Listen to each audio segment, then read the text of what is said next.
Good day. Today, we embark on a grand historical journey spanning 1,000 years, from the fall of Rome to the dawn of the modern world. We are exploring the medieval period, an era that shaped the foundations of European civilization and left legacies that continue to influence our world today.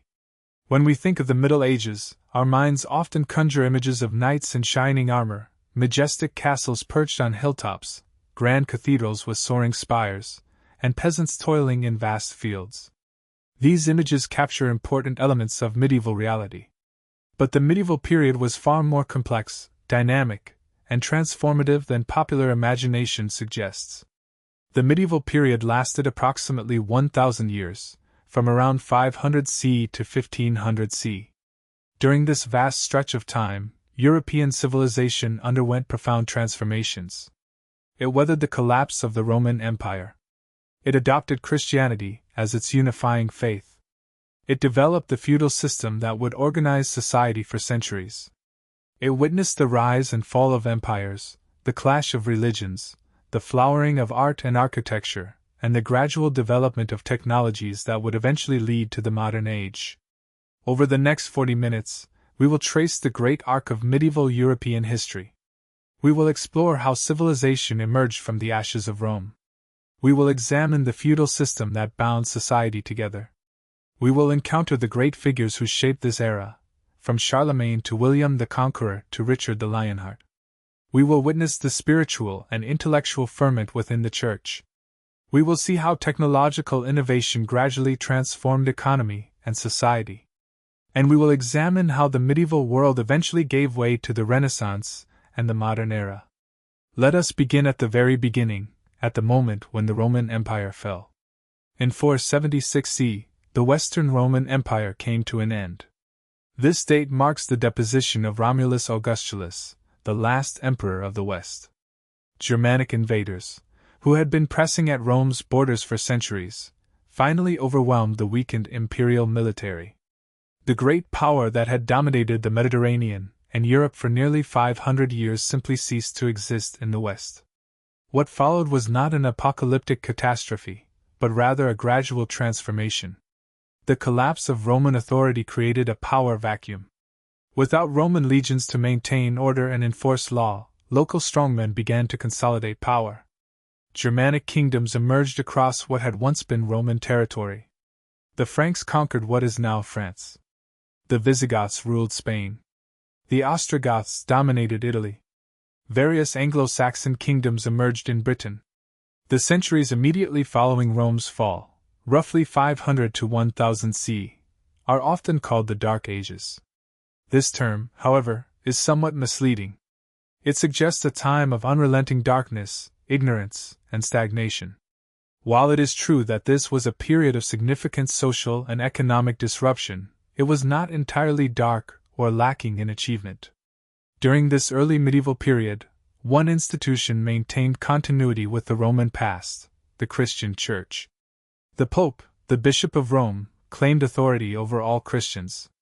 While his political power was limited, his spiritual authority was significant.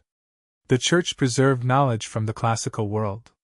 Monks in monasteries copied manuscripts containing the works of classical authors, the only way such knowledge survived the chaos of the post-Roman centuries. Without the monastery's dedication to preserving written knowledge, much of classical learning would have been entirely lost. Christianity itself was spreading throughout Europe. Missionaries, often sent by the Pope or by Christian kingdoms, converted pagan peoples to the faith. By the year 600 CE, Christianity had become the dominant religion across most of the former Roman Empire. In some areas, conversion was gradual and peaceful. In others, it was imposed by force. But by the High Middle Ages, Europe was almost entirely Christian, united by a common faith even as it was divided politically into numerous kingdoms.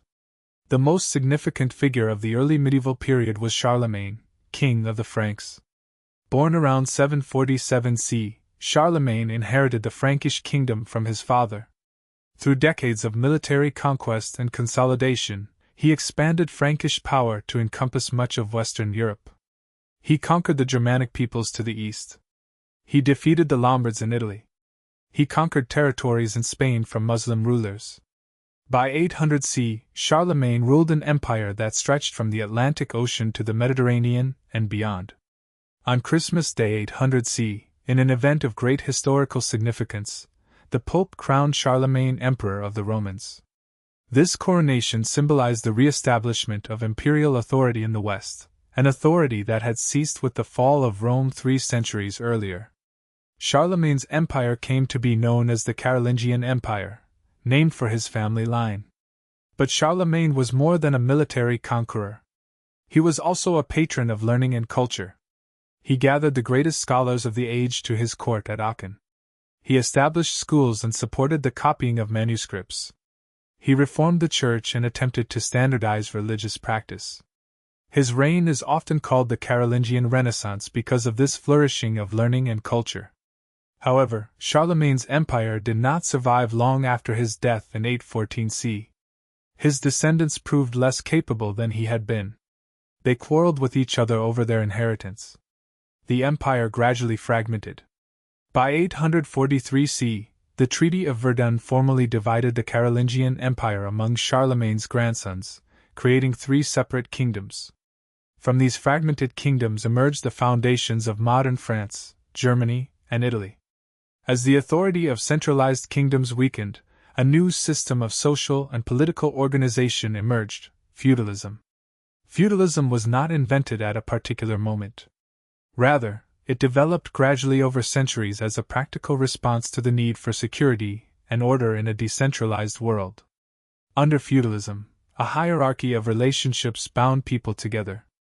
At the top stood the king, who supposedly owned all the land in his realm. The king granted large territories called fiefs to his most powerful subjects, the nobles or lords. In exchange, these nobles promised military service and loyalty to the king. The nobles, in turn, divided their lands among lesser nobles called knights. These knights owed military service to their lord. Below the knights were the peasants, known as serfs or villeins, who worked the land. The serfs were not slaves. They could not be bought and sold like property. But they were bound to the land and owed service to their lord. In exchange, the lord provided them protection and a measure of security. This feudal system created a web of mutual obligations. The king needed the loyalty and military service of the nobles to maintain his authority. The nobles needed the protection of the king against rival lords. The knights needed the land provided by the nobles. And the serfs needed the protection and governance provided by their lords. It was a system built on personal relationships and mutual dependence rather than centralized bureaucratic power. The feudal system was deeply connected to the manorial system, which organized agricultural production. A manor was a territory held by a lord. The manor contained the lord's castle or fortified house, a village where the peasants lived, the surrounding fields where crops were grown, and forests and meadows that provided fuel and grazing land.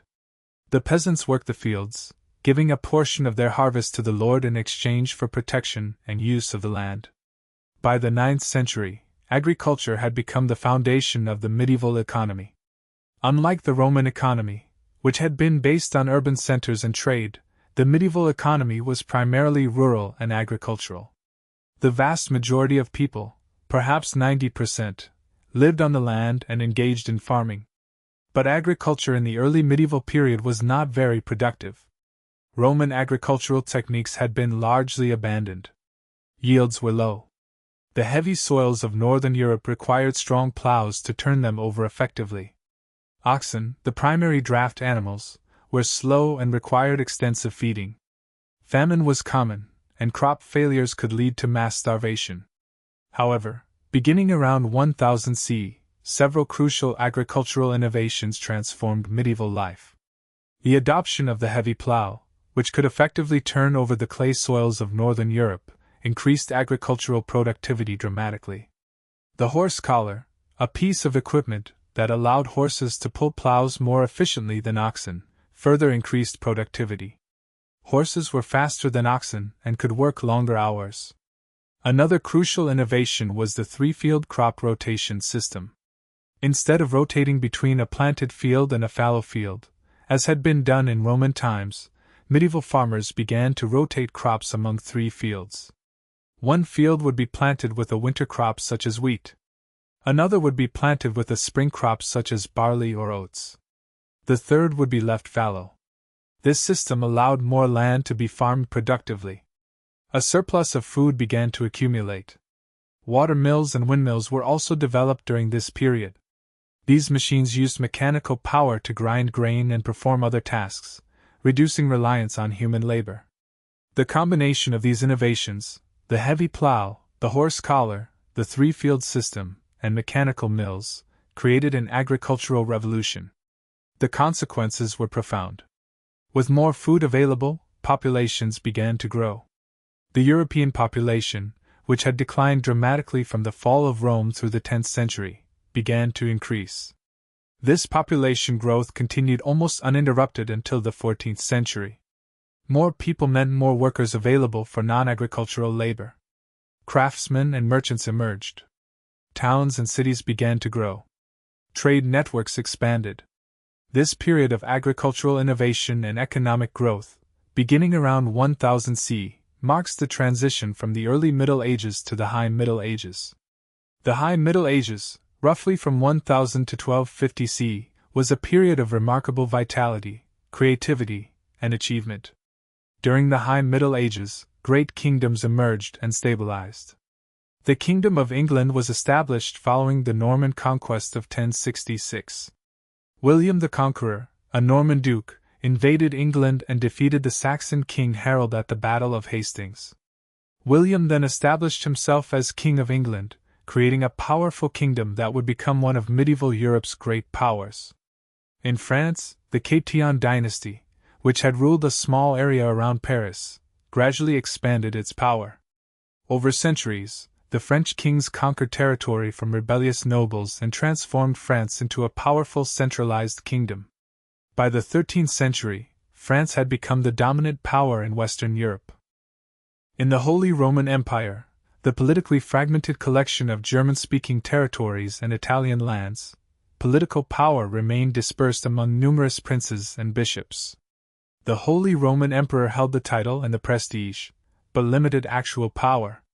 This fragmentation had important long-term consequences for German history. Meanwhile, in the Byzantine Empire, the continuation of the Eastern Roman Empire based in Constantinople, civilization continued to flourish. While the Byzantine Empire had declined from its peak in the 6th century, it remained a great power. Its capital Constantinople was the greatest city in medieval Europe. The Byzantines maintained classical learning, produced magnificent art and architecture, and served as a bridge between Europe and the Islamic world. During the High Middle Ages, the Church reached the height of its power and influence. The Pope claimed authority not only over spiritual matters but over temporal political matters as well. At times, popes succeeded in exercising substantial political authority.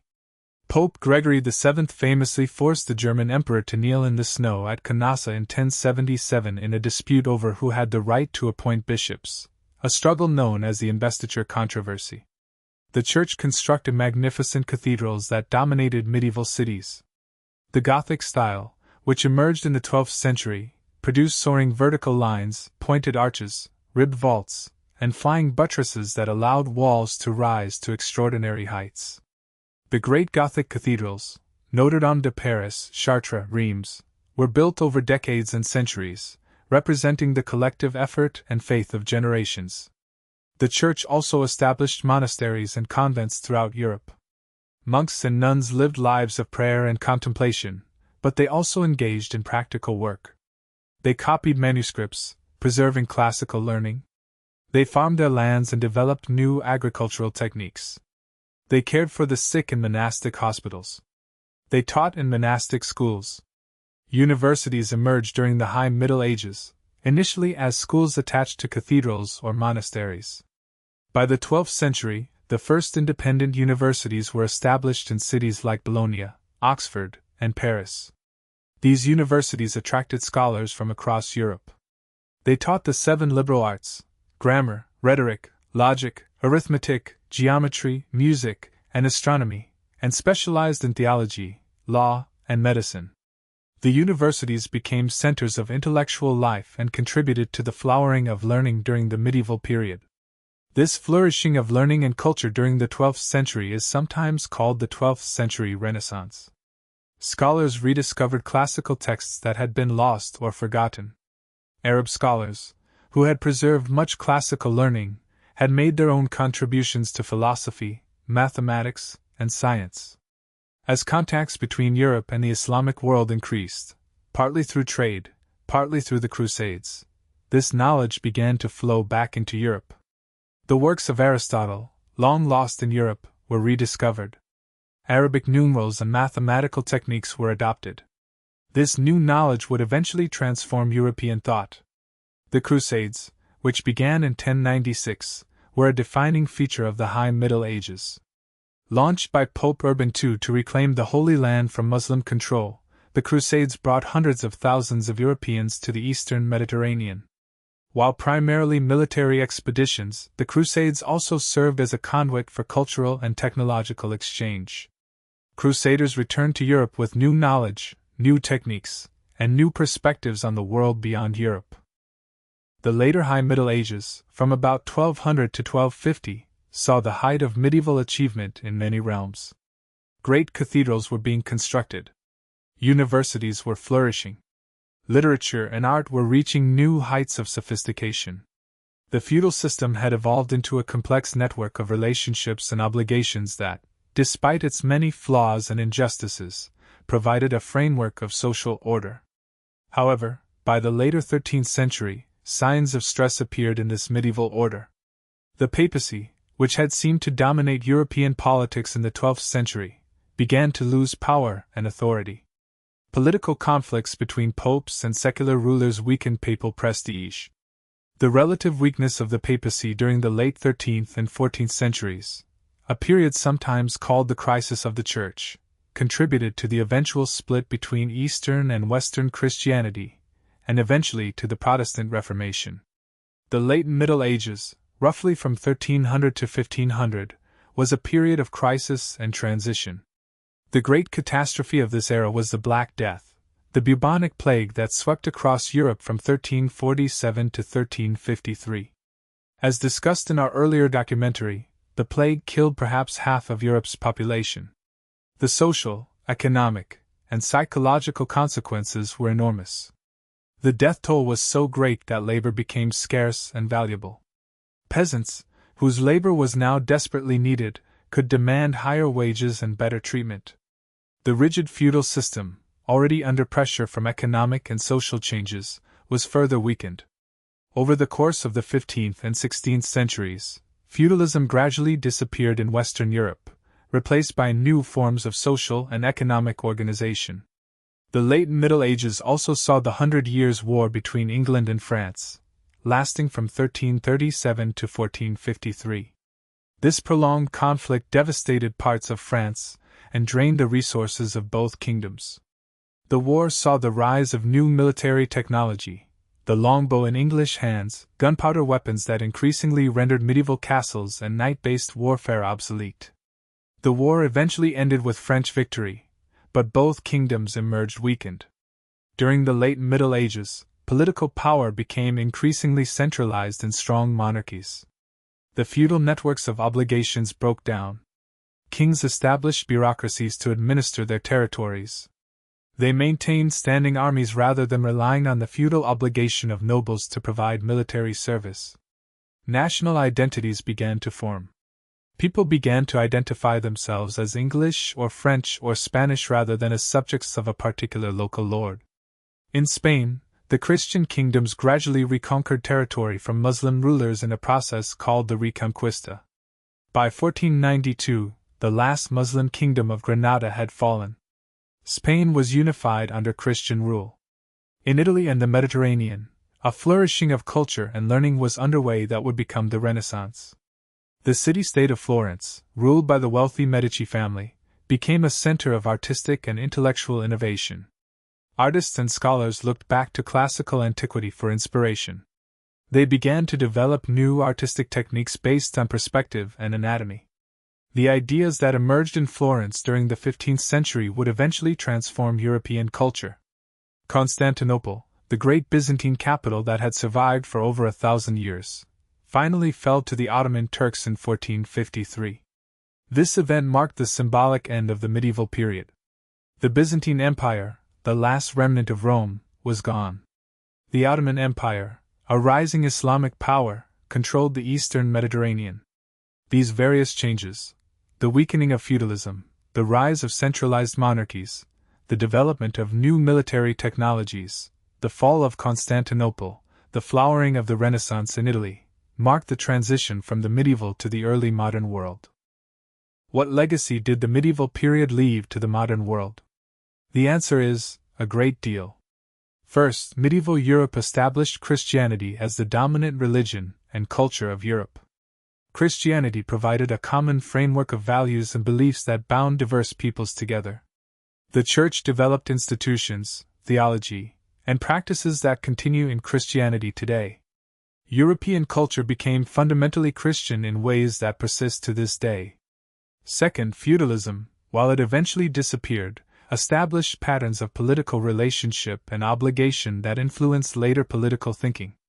The idea that rulers have responsibilities to those they rule, that power comes with obligation, that subjects have certain rights, these ideas, which developed within feudalism, would later be formalized in concepts like the Magna Carta and eventually in modern democracy. Third, medieval Europe developed the institutions of the university and systematic learning. The medieval universities, with their emphasis on logic, debate, and systematic inquiry, established patterns of intellectual life that continue in modern universities. The scholastic method, the practice of questioning received wisdom and seeking logical understanding, contributed to the development of scientific thinking. Fourth, medieval Europe developed remarkable technologies. The heavy plow, the horse collar, the mechanical mill, advances in metallurgy, improvements in ship design, these innovations accumulated over centuries. The printing press, invented in the 15th century by Johannes Gutenberg, was not a medieval invention, but it emerged from a medieval world that had already developed many technological capabilities. Fifth, medieval Europe created a magnificent artistic and architectural legacy. The great Gothic cathedrals remain among humanity's greatest architectural achievements. Medieval manuscripts, illuminated with exquisite artistry, display remarkable skill and creativity. Medieval literature, the epic poems, the romances, the chronicles, remain important cultural documents and aesthetic achievements. Sixth, medieval Europe developed forms of economic organization, guilds, merchant associations, banking, that would evolve into capitalism.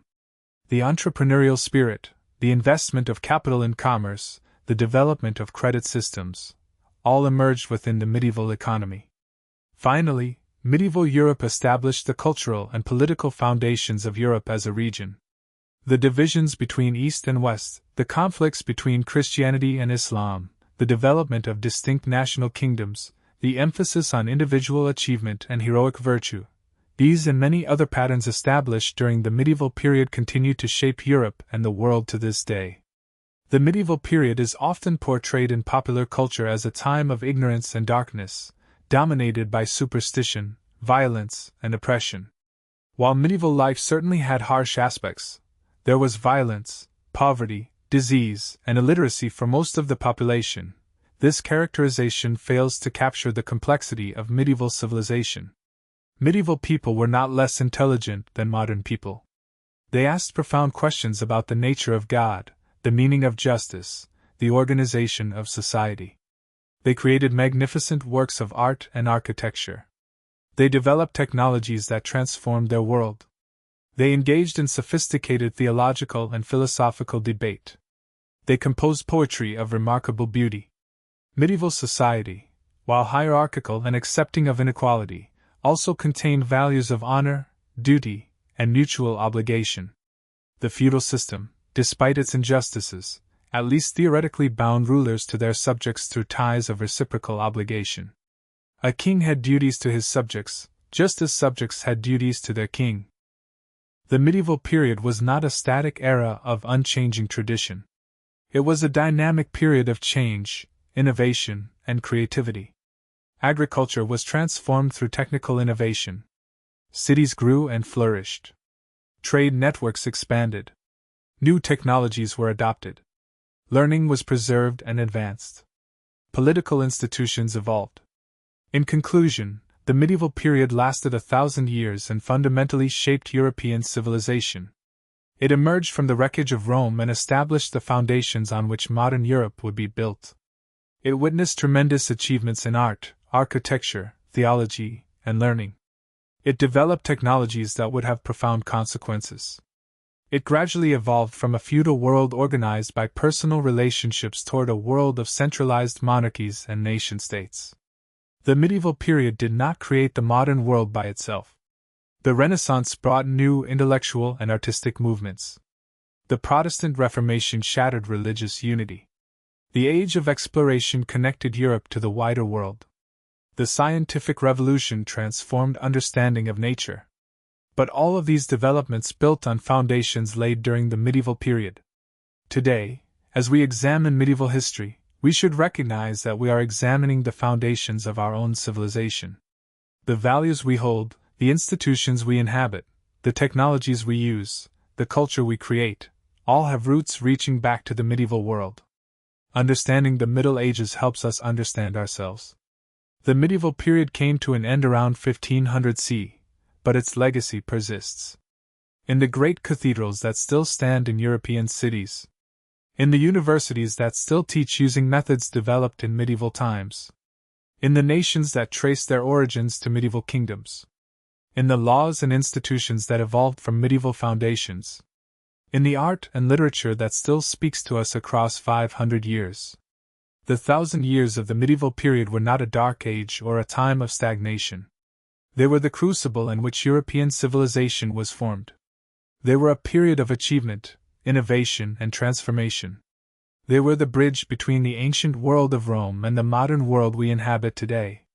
Thank you for joining me on this grand tour through 1,000 years of medieval history.